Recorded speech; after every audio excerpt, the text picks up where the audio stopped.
Well, a very good afternoon, good evening, and good morning to you, ladies and gentlemen, and welcome to the second day of TI Global Summit 2020.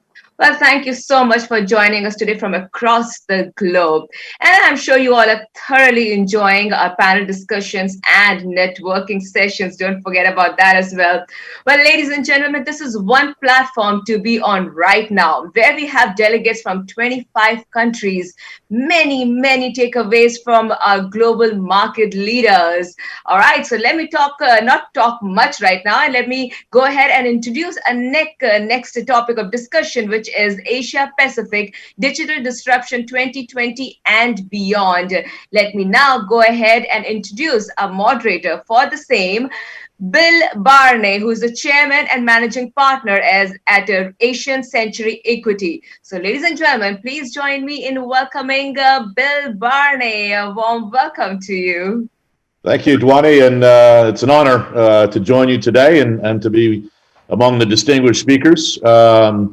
I'd also like to introduce my panel that will be talking. We'll make a brief presentation for about 10 minutes, and then I'm very fortunate tonight to have, or actually tonight in Hong Kong, three entrepreneurs from Hong Kong and China. Charles Lee, founder and CEO of the Ligon Group, a new tech, one of the leading operators in the data center space in China.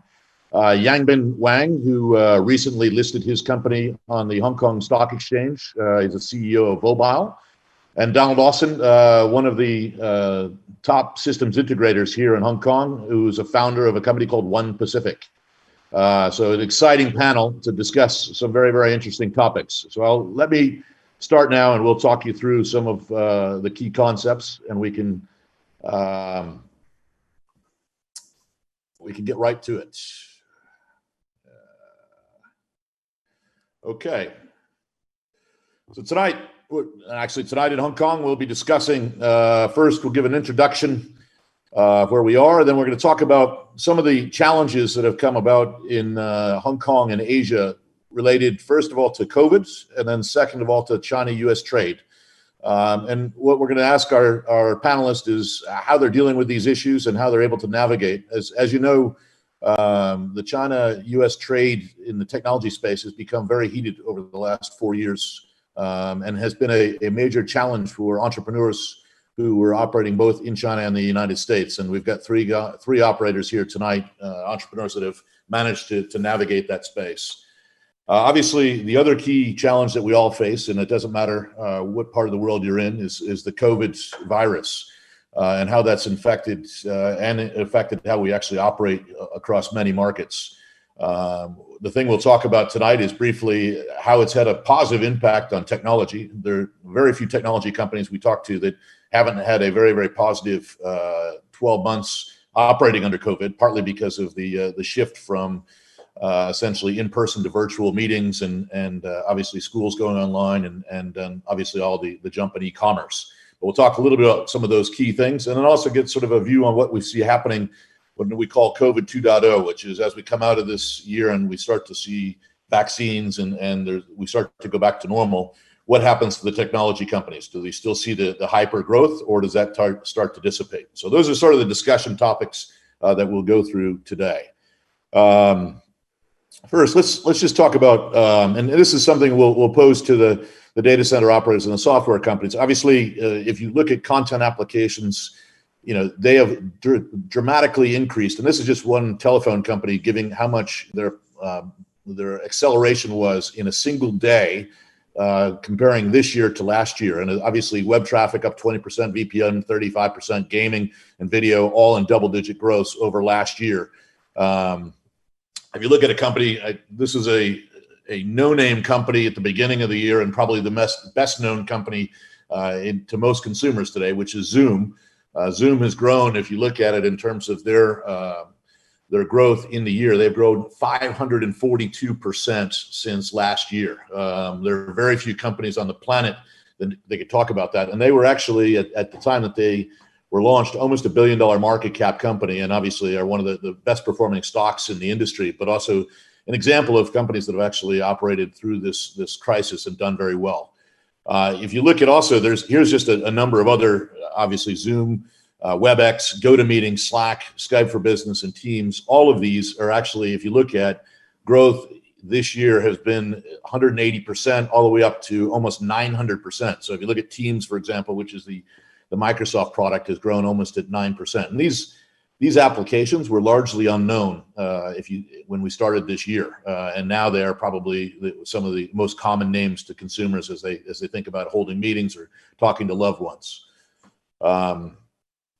So one of the things that people have said is that that COVID has actually changed infrastructure forever, and the view is that now, because of the way the world is set up, people will not actually go back to working the way they did before, and that actually there'll be much more video, there'll be a lot less travel.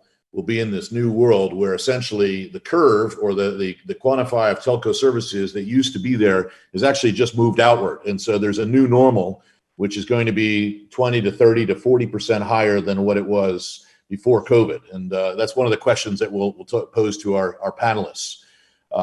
It seems to be that when we start looking at these, this is just looking at one of the operators in terms of how much they're seeing in terms of downloads. This is BT's numbers. And if those of you that study networks around the world would realize that essentially carriers build for their peak moment. And what carriers are seeing, like British Telecom, AT&T, is that there are parts of the day now that never used to have a lot of traffic that are actually exceeding the capacity of their networks. And so this is creating some very interesting changes in terms of how fiber optic networks are built, but also how networks are utilized around the world. One of the other things that one of the questions that we'll pose to them also is, will technology growth carry us through the rest of the market slump?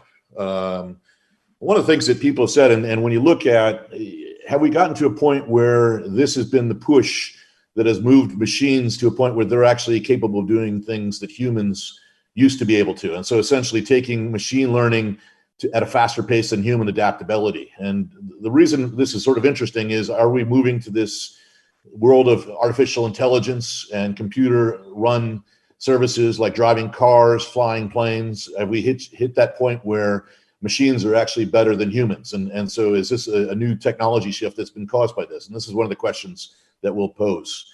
5 companies would probably argue that. Obviously, one of the things also is, are we in a stock market? And this is an interesting, this chart shows some old stats, which essentially show that these 5 companies made up half of the market capitalization of the United States. There's a study that came out yesterday that shows that these 5 companies now represent 28% of the market capitalization of the world. So to put it in perspective, there are 5 massive companies that are American companies that today are actually at the peak of the technology. And does this mean that they're just going to get bigger and bigger, or will it be some of these newer companies coming up to challenge? Because if you looked at these 5 companies, many of them didn't even exist 20 years ago. So there's been a fundamental shift. Let's talk about COVID and the post-COVID worlds. One of the things that we've learned, and while we've been going through this COVID era, is we actually get flashes every day of how many people in the world have gotten COVID. And I think one of the things that has become apparent to many people is how many people operate in the various markets around the world.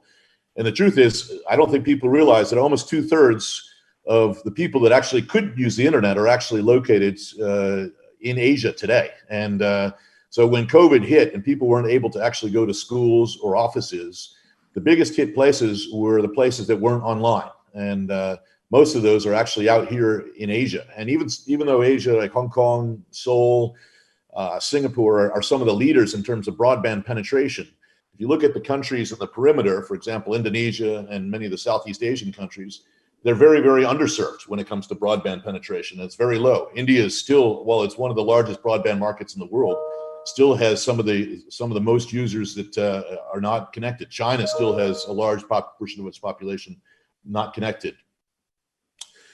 One of the things also to keep in mind is that post-COVID, that nearly 90% of the working age population will live in these markets. So as you think about consumer companies in the future, people between the ages of 30 and 45 are where consumer companies typically focus most of their energy. And the interesting thing is 90% of those folks are actually going to live between the African subcontinent and Japan. And so this is a very, very important thing to understand, is as we come out of COVID, this is where most of the investment will pour back in the short term to seek growth. And just this shows you one thing that's sort of interesting. If you look at what's happened due to COVID, things like increases in digital consumers, total value of digital payments, access to internet and smartphones. In Southeast Asia, essentially you had 5 years of growth that happened this past year due to COVID. And this was just the acceleration of infrastructure that had to be put in place so that people actually could survive. And so what you saw was that COVID was actually a driver of a fantastic growth in the emerging markets in Southeast Asia, but also in parts of South Asia where there was a rapid acceleration. Okay, so that's some of the opportunities from COVID. And one of the things that we'll finish on, and one of the topics to talk about, is what I call Cold War 2.0. And this is, unfortunately, the standoff between the United States and China has reached a pinnacle over the last 4 years and has created a very difficult environment for companies to operate out of Hong Kong and, in fact, across the region. As China put forward its Belt and Road initiatives and the Americans put up protectionist barriers, it became a very difficult situation for companies that tried to operate in both markets, and especially if their home base was in China or Hong Kong or the United States, and one of their key markets was on the other side. And so this has been one of the challenges. And I think one of the things that's important is, and this just goes through some of the trade sanctions that have happened, but if you look at it, you're talking about, in most cases, in some cases, almost $250 billion worth of Chinese products have been tariffed in the last 4 years. Almost 113 billion of American products have been tariffed. And largely these have been in technology companies and technology areas. What also hasn't really considered here is the fact that many of the barriers are not just trade tariffs, but they're actually blocking of companies from operating in these markets. So for example, the FCC has placed sanctions on Chinese operators in the United States. The Chinese have blocked, the Chinese government has blocked cables coming from the United States into Hong Kong. And so if you look at the whole internet infrastructure, this is just showing what the impact is in terms of GDP. But the reality is there's much longer value issues going forward if the regulators continue to face off against each other in these two markets. And just to give you some idea, these are sort of the sizes of the internet markets. Obviously, China is probably one of the biggest targets for those US companies that are operating. And then the United States is the second biggest market for the Chinese operators to operate in. And so this is really, if you think about the internet, there has to be some sort of peaceful solution going forward if companies are going to be able to survive doing cross-border traffic between these two superpowers. And one of the things also is that if you look at these countries, even though they have been arguing with each other, they're still very, very closely tied to each other. Companies like Qualcomm, Micron, Broadcom, Texas Instrument, Applied Materials. If you look at Apple, for example, all of these have large, obviously, revenue in each other's markets. They also produce in each other's markets. Starbucks, for example, is got 3,000 stores in China today, which is almost 20% of all their worldwide stores. You know, if you look at Ford Motor Company sells almost 1/6 of all their cars in China. So I think you've got, complete interconnection between the various countries, and this has got to be an area that obviously is concerning for many entrepreneurs, but it's also going to be an area that I think the governments are going to have to sort out in the weeks to come. All right, so with that, what I'd like to do is open it up to first one of my esteemed colleagues, Charles Lee. And what I'd like to ask Charles is, as you sort of look at this COVID situation, do you see this acceleration of technology going forward, or do you think that it'll slow down as COVID as they start to see vaccines in the United States and around Western Europe? Thank you, Bill. Very excellent presentation. In fact, you already answered quite a lot of your questions. Okay, so in fact, for this question for me, COVID definitely accelerates the demand of the technology. Because I think the COVID is a change our lifestyle from a quite a conventional one to the technology life. So from work to education to entertainment to shoppings. We are go into the online so that we have to use a lot of technology. For example, I think for VPN, in the long time we are talking about SD-WAN, the software-defined network. Not much people talking about that and use it in before 2020. But nowadays, more and more people are trying to use the SD-WAN because they want to have a better solution, better performance of the bandwidth. So is one of the example. For cloud, the same. I believe is the accelerate the enterprise to use cloud platform. Then they can enjoy the elastic and flexibility of the cloud. So I believe this COVID-19 is helping us to improve our technologies, to adopt, to increase our competitions in the market. Yeah, no, I think it's an excellent point, Charles, and I think you're sort of sitting at the center of this. I mean, do you see? It's interesting because you actually operate in Asia, but also in China. Do you see that? Do you see the acceleration happening in China? Because China seems to be largely unaffected by COVID since over the last 4 or 5 months. You know, and that's sort of a bellwether for the future. Yeah, I think in China, not because of the COVID-19, because COVID-19 impact China is not that much like other outside the China world. For Hong Kong, I think it changed a lot for Hong Kong because for Hong Kong, we don't use too much of online shoppings in the past. But for this year, we can see that over 60% of our online shoppings population is reached. So change a lot for Hong Kong people. Yeah, no, I think Hong Kong has definitely made a change because I think Hong Kong has been very similar to the West, has been very focused on avoiding going out and staying very, very close to home. And I think that's been very, very much the example of what's been going on. But do you see, do you see things like Zoom when you go to China? Do you think that Zoom is having the same impact in China as it's having around the world in these video applications? I think the same. Nowadays, we are also use this Zoom or we call video conference much more than before. Nowadays, I haven't been in China more than almost a year.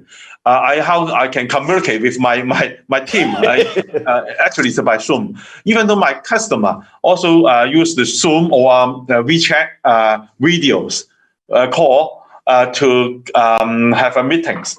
So in the past, we have the quite a traditional ways of doing business in China.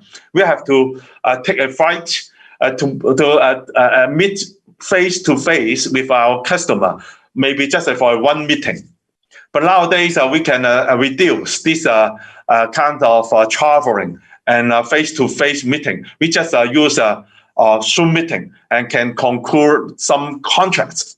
So I think it's definitely changed the way of doing business in China. Welcome, Young Bin. Thank you, Charles. Young Bin, how are you? Hi, Bill. I'm sorry. So for the late, there's a meeting invite there. I assume the Zoom, everything's there, and I couldn't find it. So I'm glad I got it. I got out. Well, welcome aboard. And we were just talking. I was just talking to Charles about COVID and the impact on infrastructure. Now you're in a very unique spot that you actually you've got one leg in Silicon Valley and you got one leg in China. And we're just talking about. Do you think what happens when COVID stops? So do you still see this rapid growth of technology, So does Zoom continue to accelerate, or do we go back to sort of, the levels of video usage that were before COVID? What's your thoughts on that? I mean, I know you're very tight in the video space, and you're also very close to many of the Silicon Valley guys that play in this area. So what's your thoughts? Well, Bill, thank you for the question. Actually, I started, working in Silicon Valley. My early company I worked for is called the CLI, Compression Labs. We were the guys doing video conferencing, way before the bandwidth was there. So I think, to be honest, we were forced to use Zoom because of this pandemic, COVID-19. So it's on Zoom all the time. I thought, actually it's better than I expected. We got by, without travel meeting in person. So I think after the COVID-19, and I certainly, looking for the days, we get out of the COVID-19 with the help of technology, vaccine, other things. I think we will continue to use Zoom. I certainly don't think, we're going to fully dependent on Zoom, just like only Zoom only kind of, that's the way we operate today. I think a meeting in person, gathering still has its value. But I think the usage of Zoom, at least in our operation and in our business, I think is going to be used much higher than before. No, I think it's interesting because Donald, who's joining us in a little while, one of the points that he made to me the other day was Zoom is very easy to hold meetings with people you know. It's very difficult to meet new people over Zoom. Was his view of the world, and so if it's internal meetings with colleagues that you've known for a long time, it's a pretty good media. But if you're trying to sell a new product, it's probably not as good as in person. Still, is what sort of Don's feedback was. Well, Bill, I would add to that. Actually, I've had a lot of first meeting on Zoom with people these days. So it's not the same as your meeting, really in person, but it helps. So we had no problem, I think, meeting new people. I mean, on the contrary, sometimes with the, old folks, if I'm calling you, I probably will save the video. I'll just using the FaceTime, audio only or something. Yeah. So that's my experience. Interesting. So the question also that one thing to Charles, I mean, you've got all these guys hosted in your various data centers. When we flash forward and put this slide up in 5 years, is it going to have these same 5 names on it, or will there be a whole new set of names?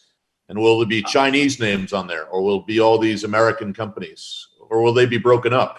Many people think that they're actually going to be, Amazon, Microsoft will become 2 or 3 different companies, and it won't actually operate as a single company going forward. What do you think? Bill, I think if for US, I think this truck still the same.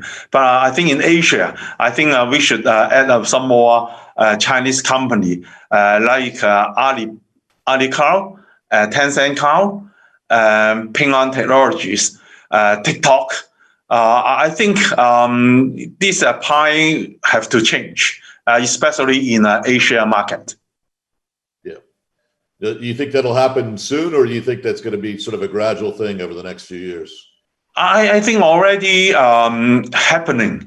So I think we'll be get more and more participations of this Chinese company in this chart for this few years.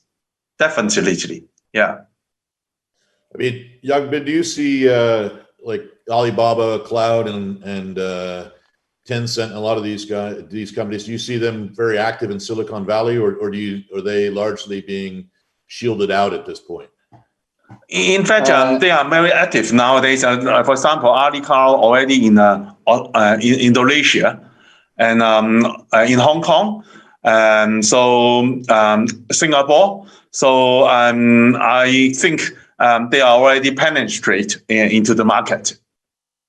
What do you think, Young Bin? What do you think about the United States? Do you see them coming into the U.S.? Well, I think certainly for the last 4 years and the current administration, I think it created a lot of hurdles. And I used to think, the internet should come together. We know there's a great firewall in China, but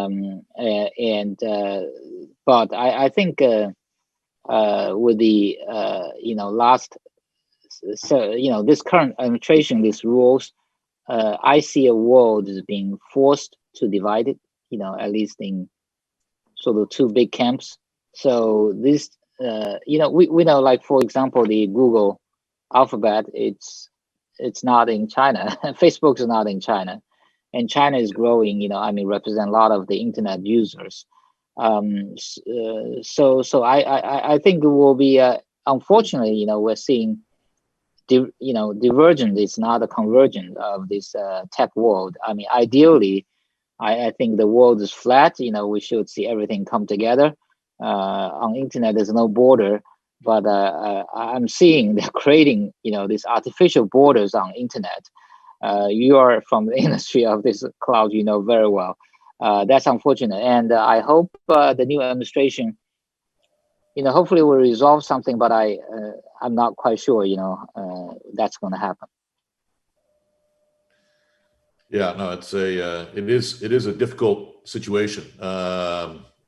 So so despite all this, and we'll come back to China in a few minutes, but when you think about the post-COVID worlds, where do you think what's going to be the technology trend when people go back to work, start shaking hands, and they start going to the supermarket and the stores? Where do you see what's going to be the cool set of apps that are sort of going to take over the next generation? Or what do we think about when we're back on planes and we're back in the normal world in 2 years? Is it what applications do you see as kind of the future that are coming in our direction?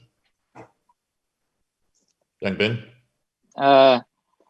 Well, I'm eager to see the world, coming back to some normal way, right? Bill, the TDBC stop, and that's my biggest complaint. I want the baseball game to start again and practice. So I think the technology is going to continue to thrive. I think a lot of the technology. We were forced to use and invented during this pandemic. I think it's going to have continue to stay. People get used to it. Have the habit. Like in our line of business, for example, in the movie TV industry, there were movie theaters.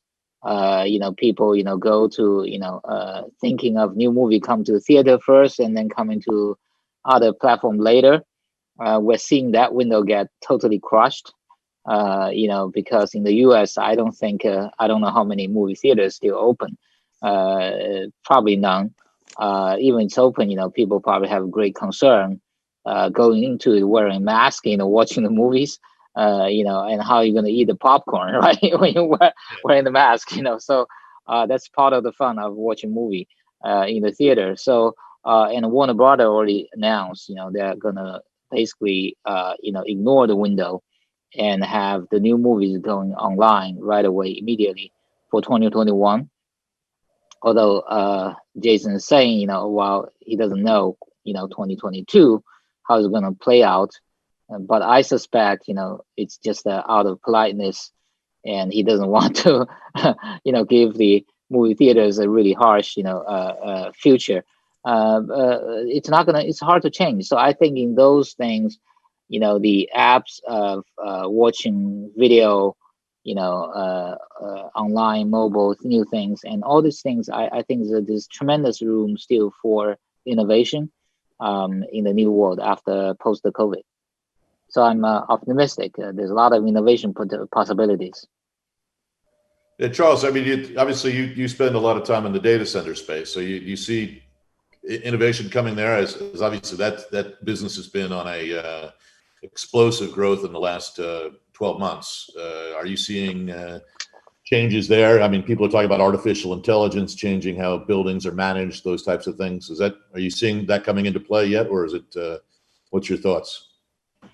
In fact, I think the demand of data center for this few months is substantially increased. Mainly because the adoption of cloud. More and more cloud players want to build their and increase their cloud platforms in the regions like Hong Kong, Japan, Korea, Indonesia, Malaysia.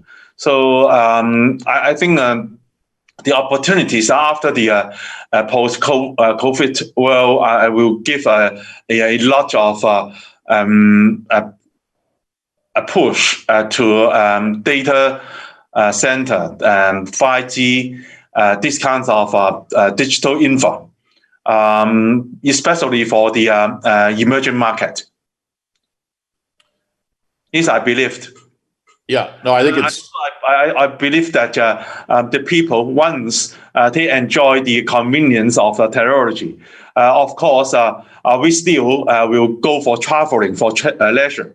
But for myself, I think I will cut down my business trip. Of course, save money and save time. Yeah. Yeah. No, I think it's. I think it is a change, and it's actually if you're in the industry, which I think all of us are, it's been a positive thing for us.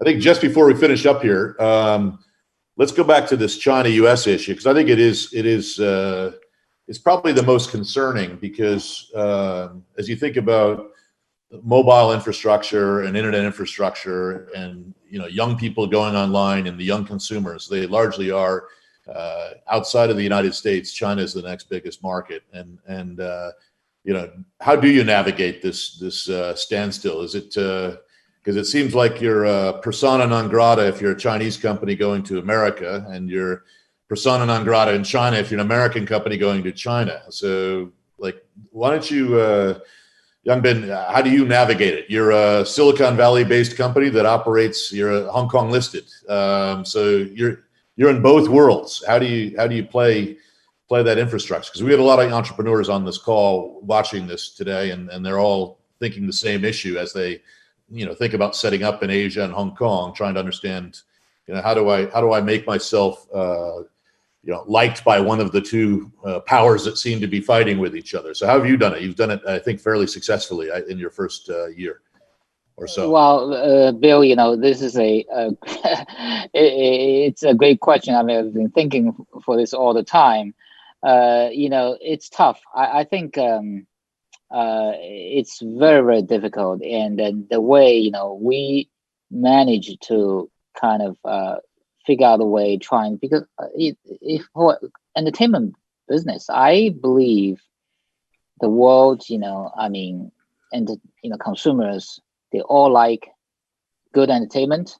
I think there's a global appealing, American movies. We know that even when it was the normal days, the box revenue in U.S., probably half. The rest of the world is very important. The lots of eyeballs in China.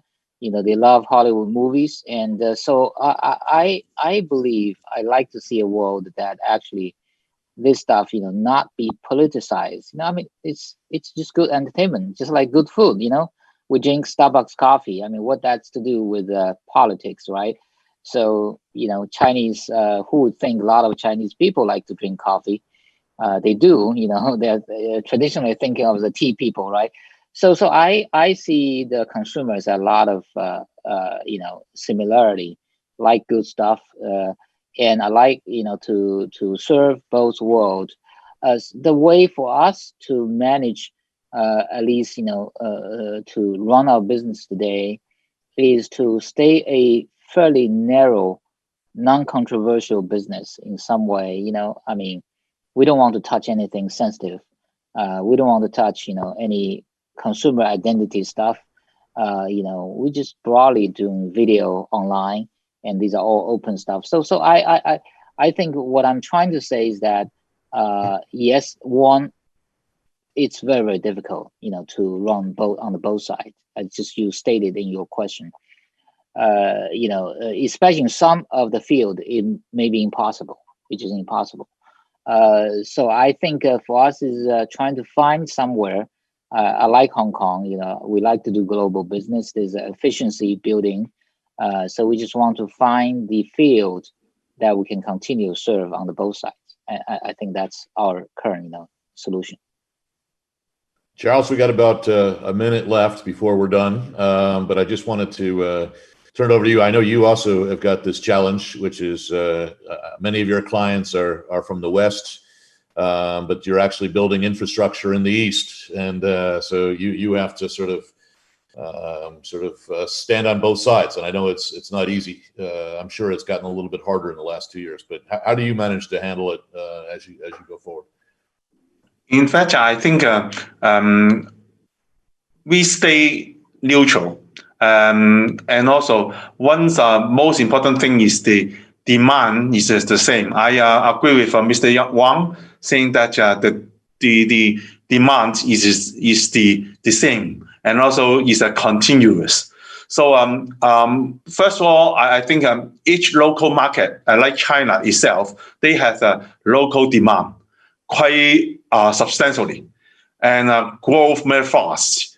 So that we are more focused in the local demand in China. And then outside China, I think is more like the normal business market. We will receive Western clients, also the China customers. So for us, I think even though we go Vietnam, we go Thailand, we go Japan, Hong Kong, Singapore, the same.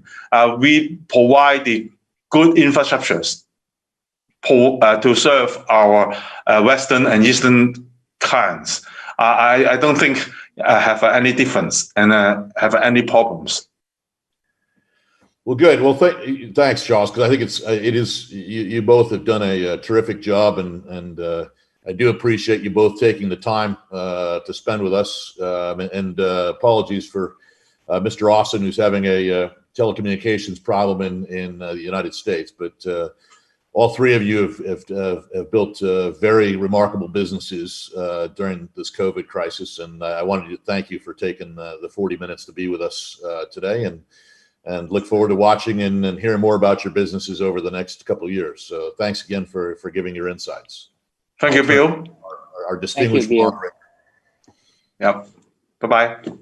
Thank you. Thank you very, very much. Well, thank you for the highly insightful discussion, I must say. And it's really good to know how the world is actually opening to new technology and adapting to digital communication and digital selling. So thank you very much, gentlemen, for the really amazing session here. Thank you once again.